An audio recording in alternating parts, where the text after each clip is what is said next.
श्री गुरुदेव दत्त महाराजांचं बरोबर आगमन टायमाला अगदी रोज होतं बघा. त्यावेळेस महाराज बरोबर आलेत आणि महाराजांच्या बरोबर नगरचे अलभर सहपरिवार आलेले आहे पाच खास कथेसाठी. तर धन्यवाद त्यांचे. रामकृष्ण हरी गुरुदेव दत्त. हे पाहता आज कथेचा 5वा दिवस.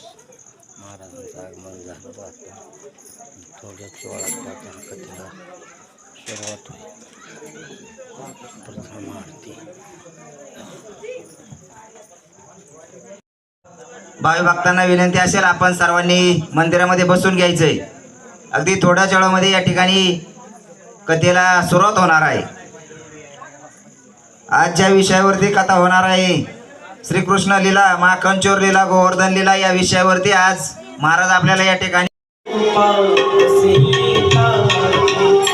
भागवत भगवान की आरती, पाप से श्री भागवत भगवान की आरती, पापियों को पाप से श्री भागवत भगवान।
पाठीमागची मंडळी नाचत नाही. पाठीमागची मंडळी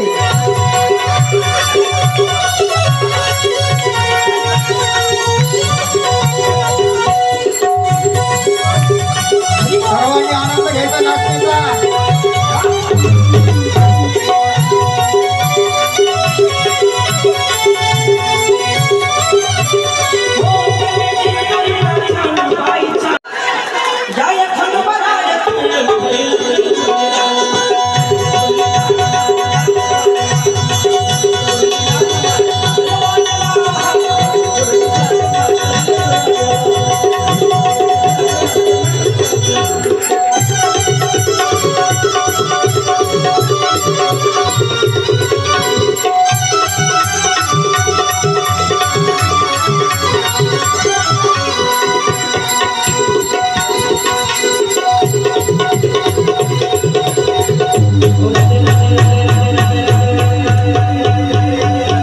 केली भव्य दिव्य स्वरूपामध्ये आपण सर्वांनी आयोजित केली त्याबद्दल आमच्या व्यास मंचाच्या वतीनं तुम्हा सर्वांचं मनपूर्वक आभार व्यक्त करतो की खरोखरच ही चव्हाणवाडी नाही, ही सारखं गोकुळ आहे.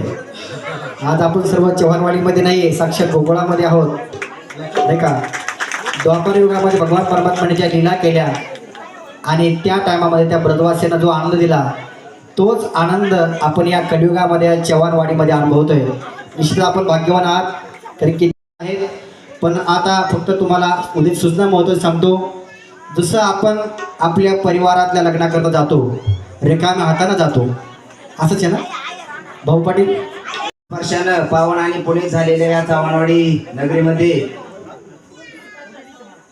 थोर साधू संतांच्या कृपा आशीर्वादानं आणि आपल्या सर्वांच्या सहकार्यानं चालू असलेला अखंड हरिनाम सप्ताह वर्ष 14व्या वर्षातली आज श्रीमद भागवत कथा या ठिकाणी झालेली आहे. आणि आपण ती सर्वांनी अगदी शांत मनाने आणि आनंदमय वातावरणामध्ये श्रवण केली, त्याबद्दल मी आपल्या सर्वांचं गावच्या वतीनं ऋण व्यक्त करतो. आपल्याला लाख लाख धन्यवाद देतो. आणि आज ज्या विषयावरती उद्योजक धर्मराज नानाभाऊ जासूद यांनी या ठिकाणी आज सुंदर अशी जेवणाची सोय केलेली. मला वाटतं ताटात पकवान ठेवायला, ॲटम ठेवायला जागाच नाही. सगळ्यांनी त्या जेवणाचा आस्वाद घ्या, पोटभर जेवा. आणि ज्यांची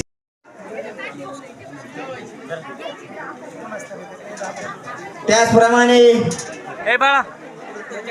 आमच्याच गावातील प्रगतीशील शेतकरी डाळिंब बागायतदार मोहन